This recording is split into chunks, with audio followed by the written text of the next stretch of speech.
Bonjour chers étudiants. Alors je vais aborder la deuxième partie du cours de chimie descriptive et de chimie de coordination. Alors dans cette deuxième partie, je vais commencer par rappeler ce que c'est la théorie du champ du ligand. On avait dit dans la première séance que la liaison de coordination est formée par une paire d'électrons donnés par un ligand à un métal capable de les recevoir.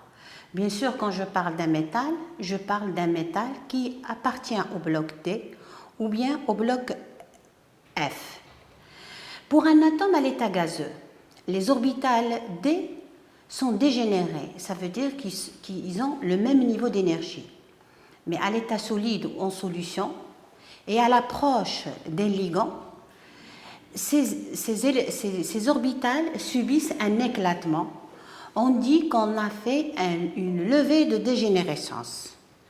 Alors, une levée de dégénérescence, je vais expliquer ça. Au sein d'un cristal ou dans un complexe, les orbitales D du cation ne réagissent pas de la même façon vis-à-vis du ligand. Ça dépend de leur orientation par rapport à l'axe ou par rapport aux orbitales du ligand. Alors, ainsi, lorsqu'une orbitale est dans la direction d'un ligand, celle-ci se trouve déstabilisée à cause des répulsions des nuages électroniques. À l'inverse, les autres sont stabilisés par rapport à l'interaction sphérique. Alors, je vais illustrer ça par un schéma pour vous donner plus d'explications. Alors, vous avez ici, comme j'ai dit, les orbitales D en l'absence de ligand, du champ de ligand. Et à l'approche du ligand, on a un éclatement avec une levée de dégénérescence qui est désignée par une énergie appelée delta. Ici, on a delta 0 parce qu'il s'agit d'un éclatement pour une structure octaédrique.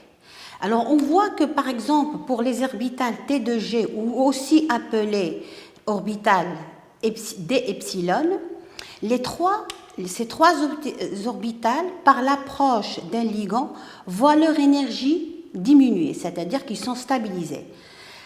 Au contraire, les orbitales EG ou D gamma, qui sont les orbitales dx carré, y carré ou dz carré, voient leur énergie augmenter, c'est-à-dire ils sont déstabilisés. Ça veut dire que ces orbitales sont dans la même direction que les orbitales de ligand. C'est pour ça qu'on trouve une augmentation de l'énergie de 3/5 de delta 0.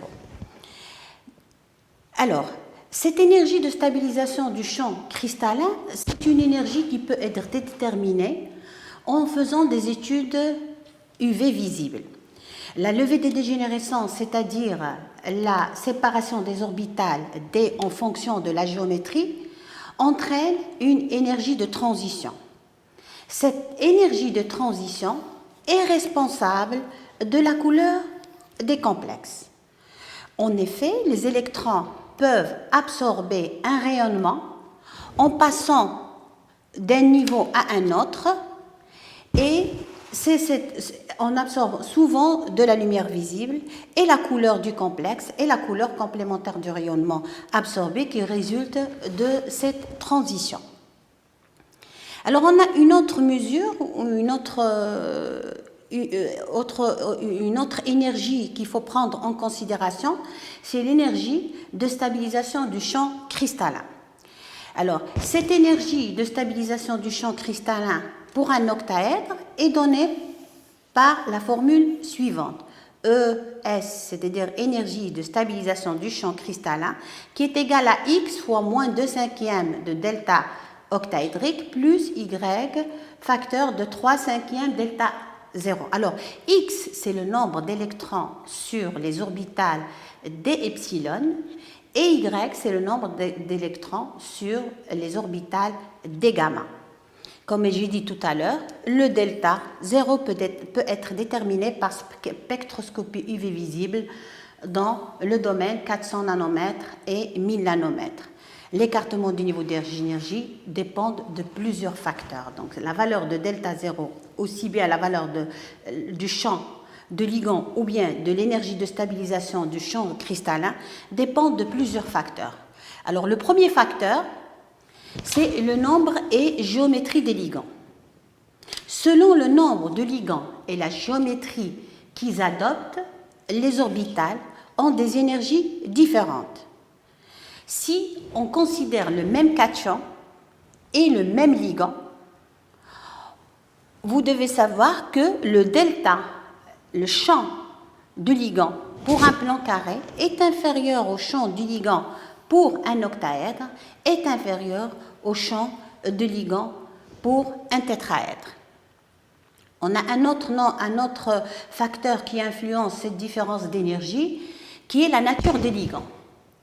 Alors bien sûr, comme on avait vu tout à l'heure, pour les ligands, il y a des ligands à champ fort et il y a des ligands à champ faible. Et on a pu classer les ligands selon leur delta croissant, une série qu'on appelle une série spectrochimique dans laquelle les ligands sont classés dans l'ordre croissant des énergies de transition. Alors, j'ai donné une partie, je n'ai pas pu donner tous les ligands, mais dans cette série, vous pouvez voir que les halogènes occupent la première place et ce sont des ligands faibles, alors que si vous voyez CO et NH3, ce sont des ligands qui sont parmi les ligands qui possèdent le champ le plus fort. Et puis après, j'ai donné 3 exemples où les 3 présentent 3 couleurs différentes. La couleur est une propriété physique. Alors, il s'agit toujours du cobalt de plus, cobalt de plus, cobalt de plus dans les 3 complexes. Mais dans le premier complexe, on a I-, et dans le deuxième complexe, on a Cl-.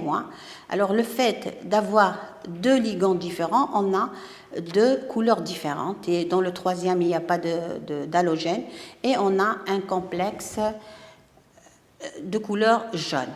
Le troisième facteur qui influence delta, c'est le degré d'oxydation de l'ion métallique. Alors, je prends 2 exemples. Je prends l'exemple du ruthénium de plus. Le ruthénium de plus a une valeur de champ, c'est un octaèdre, il a une valeur de champ égale 19 800 cm-1. Quand je prends le ruthénium 3+, il a un delta égal à 28 600 cm-1. Donc, on remarque que lorsque le degré d'oxydation du métal augmente, quand il s'agit du même métal, la valeur du champ cristallin augmente. On a un autre facteur qui influence delta, c'est la nature de l'ion métallique. Alors, pour un même degré d'oxydation, l'énergie de transition est plus grande pour les orbitales de plus haute énergie. Alors, pour les orbitales 4D et 5D, ces orbitales sont relatives à des ions qui sont gros. Ce qui fait qu'ils sont beaucoup plus tendus que les orbitales 3D. Et elles subissent donc une plus grande dégénérescence. Alors, je rappelle que ces orbitales qui correspondent à 4D et 5D correspondent à des métaux qui sont gros. Du coup, pour les complexer, il faut mieux prendre des ligands qui ont une taille plus petite. Alors, après, bien sûr, les ligands, j'ai parlé de la force des ligands, ligands à champ fort, ligands à champ faible, mais on a différents types de ligands. On a des ligands, ce qu'on appelle monodentés, c'est-à-dire que c'est des ligands qui ont une seule paire d'électrons. Je peux dire qu'ils ont un seul site de coordination, tels que les halogènes, ou silos, les thiocyanures, les carbonyles et autres. Et puis, on a des ligands bidentés. Ces ligands bidentés, tels que la diamine, possèdent 2 sites de coordination et les 2 doublets d'azote vont être donnés simultanément au métal. Et puis, on a encore un autre type de ligand, c'est les ligands pentés. Donc, il est possible qu'un même ligand soit coordonné à 2 ou même 3 ions métalliques. Il fait alors fonction de pont. Ces fonctions de pont, on les trouve surtout pour les ligands comme Cl-, OH-, S2- et bien d'autres. Et on connaît des complexes de la forme platine Cl2 à l'infini, AgSCN à l'infini, etc. On a encore des ligands chélates ou des ligands chélatants qu'on peut appeler aussi ligands polydentés. Alors, un ligand chélate est un ligand qui possède 2 ou plusieurs atomes pouvant agir simultanément comme donneurs d'électrons. La plupart du temps, un complexe qui possède un cation chélate est beaucoup plus stable que s'il possédait les anions monodentés correspondants. Alors, je donnerai un exemple, 2 exemples. Je vais donner un exemple d'un ligand bidenté et je vais donner un exemple d'un ligand chélate. Alors, le ligand bidenté, c'est un ligand, c'est un acide aminé et on remarque dans cet acide aminé, on a 3 sites de coordination. Alors, pour que je puisse faire la coordination uniquement entre ces 2 sites, il faut que je déprotonne cette fonction OH. Effectivement, dans ce genre de complexation, je dois travailler dans un milieu basique pour arracher le proton et orienter la réaction pour que la fixation se fasse au niveau de l'oxygène et de l'azote pour donner un complexe de ce type qui est un complexe qui est connu et c'est où il est caractérisé par toutes les méthodes spectroscopiques. Et puis, on a encore un ligand, ce qu'on appelle un ligand bipolydenté. On le trouve dans l'hémoglobine. L'hémoglobine, c'est une molécule cage, où vous avez le fer au milieu, qui est coordonné à 4 azotes, c'est un fer de plus, qui est coordonné à 4 azotes. Et ce complexe, c'est un complexe de couleur rouge, dû à la présence du fer. Et c'est pour ça que le sang a une couleur rouge. Alors, la plupart des complexes des méthodes de transition sont colorés. On va le détailler de plus en plus en avançant dans le cours. Alors, il y a une autre 2 notions encore qu'il faut vraiment savoir, c'est la notion de haut spin et de bas spin. Alors, quand je dis de haut spin, ça veut dire S est grande. Alors, lorsqu'on a S est grande, ça veut dire que le maximum de spin des électrons sont parallèles. Et on trouve que lorsqu'il y a le maximum de spins qui sont parallèles, c'est lorsqu'on a un champ de ligand faible. Donc on peut dire que lorsqu'on a un champ de ligand faible, on a un haut spin. Et les complexes qui possèdent un haut spin sont des complexes qui présentent des propriétés paramagnétiques.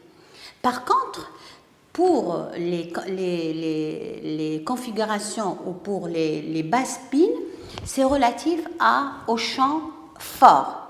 Effectivement, quand on a 4, par exemple, électrons à placer, les 3 électrons viennent sur les orbitales d epsilon et le 4e, comme le champ est très fort, il ne peut pas transiter vers les orbitales d gamma. Du coup, il vient et il s'apparie avec un électron et on a 4 électrons, 2 qui ne sont pas appariés et 2 électrons qui sont appariés pour donner et à ce moment-là, on a une structure bas spin.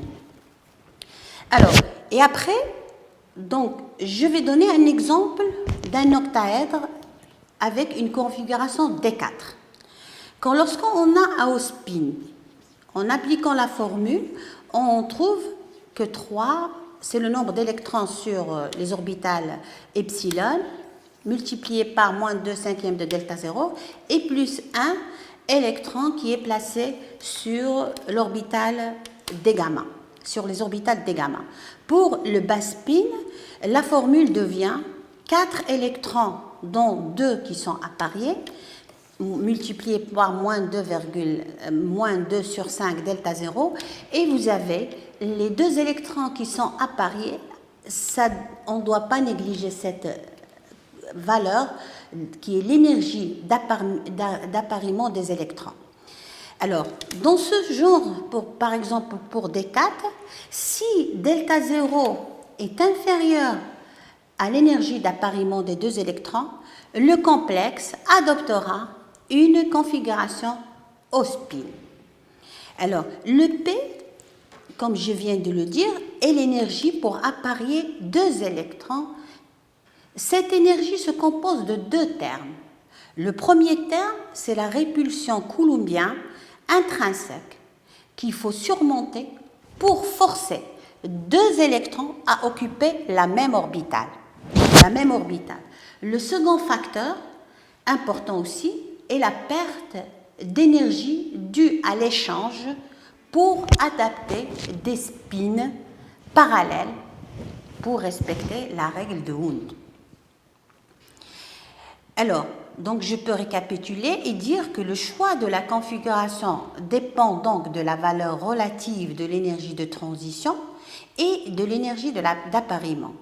Ainsi, pour des ligands dits à champ fort, c'est-à-dire qui engendrent une énergie de transition élevée, on adoptera plutôt une configuration basse spin.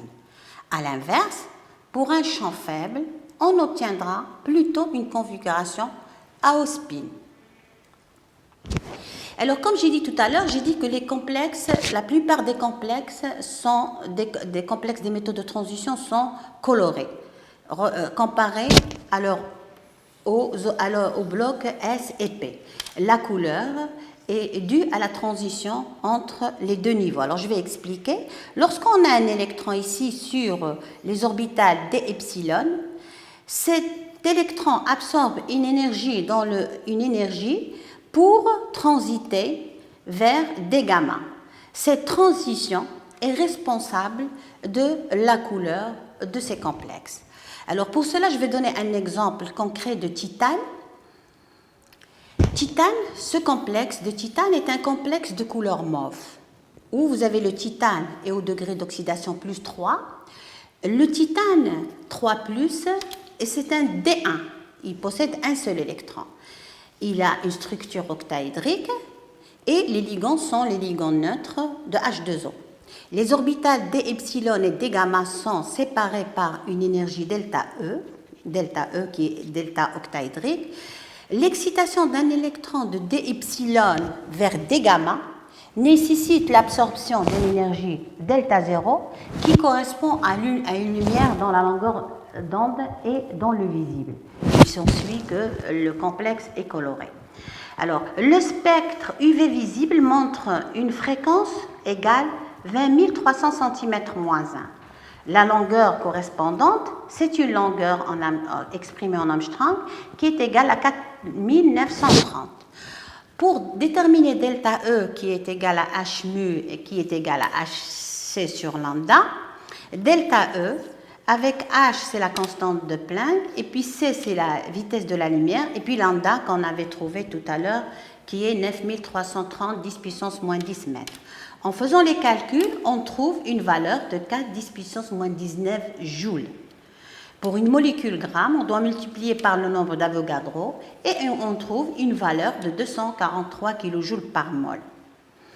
Donc, c'est possible de déterminer les énergies. Alors, comme j'ai dit tout à l'heure, quand il s'agit d'un complexe qui possède un électron ou plusieurs électrons célibataires, il y a la possibilité de transition et les complexes qui sont formés vont être des complexes colorés.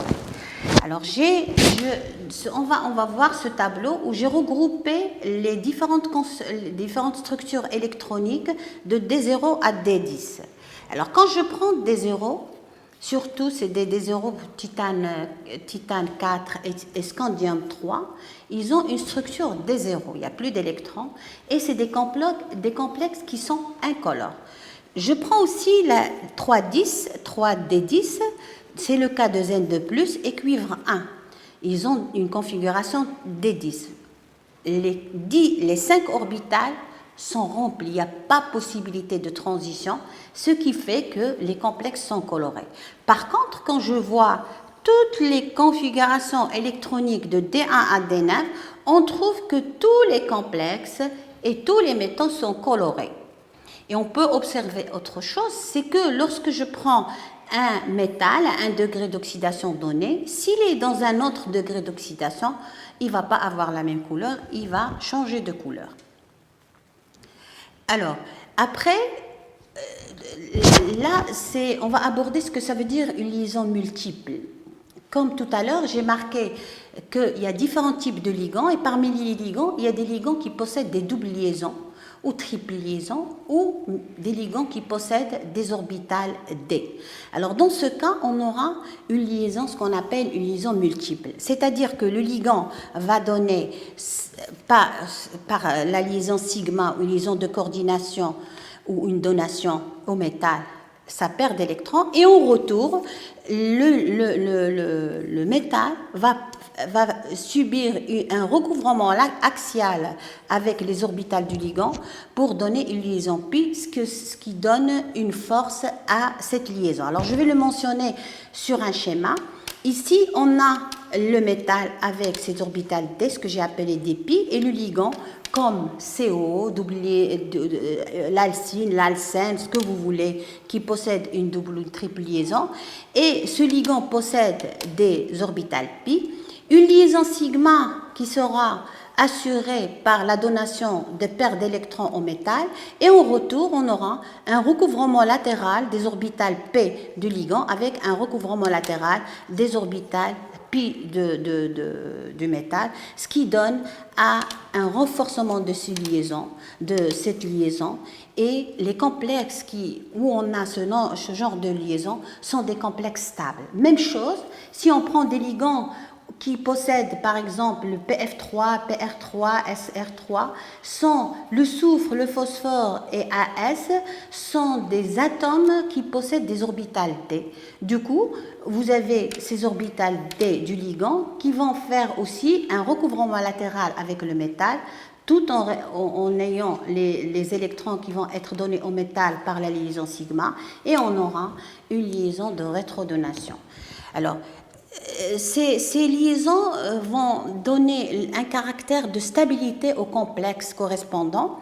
D'ailleurs, si vous regardez les éléments tels que le nickel 2, le cuivre 2, le cobalt 2, le cobalt 3 et le fer 3 se rencontrent très souvent dans la nature sous forme de sulfure et de séléniure, plutôt que sous forme d'oxyde. Ceci serait dû à la stabilité accrue provenant de l'existence des liens pi supplémentaires que ces éléments peuvent former avec les orbitales D du soufre ou bien du phosphore ou bien de l'arsénite. Je vous remercie de votre attention et je vous souhaite bon courage.